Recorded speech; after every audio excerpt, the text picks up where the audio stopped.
Ration card रे e-KYC करिथिबार स्थिति किभଳି जानिबे। राज्य रे योग्य राशन कार्ड हिताधिकारी माने सेमाने आधार कार्ड ई-केवाईसी करिबा आवश्यक, नहले सरकार सुविधा पाई परिबे नाही, जाहाकु नेई अनेक समस्या रे पड़ी पारती। जे माने ई-केवाईसी करिनांती यथाशीघ्र करिबा आवश्यक। कौन से उपयुक्त हिताधिकारी वंचित न होंतु सेथिपई सरकार तारीख पर तारीख घुंचाई चलीछंती।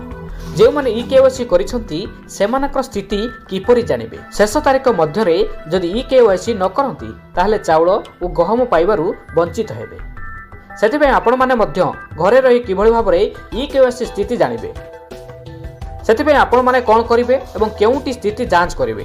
तेबे आसंतु जानिबा आपण माने किभଳି भाबरे राशन कार्ड रो ई-केवाईसी स्थिति किपरि जानिबे।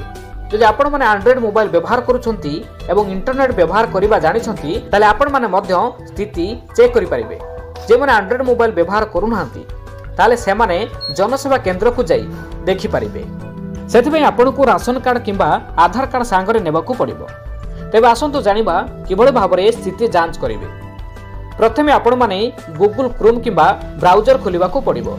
सेठारे आपण मानकू www.foododisha.in टाइप करबाकू पड़िबो। तापर फूड ओडिशा वेबसाइट खुली जिवो।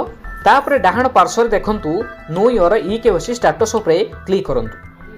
आसीबा परे आधार नंबर किंबा रेशन कार्ड नंबर देबाकू पड़िबो।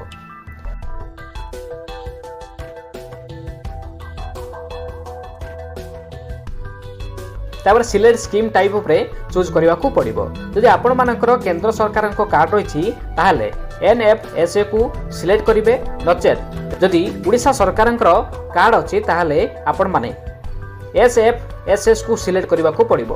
तापर आपण को दिया जायथिबा गेट ओटीपी उपरे क्लिक करबाकू पड़िबो। ओटीपी आसीबा परे ओटीपी देई आपणक स्थिति कोन रहिछि जानि परिबे।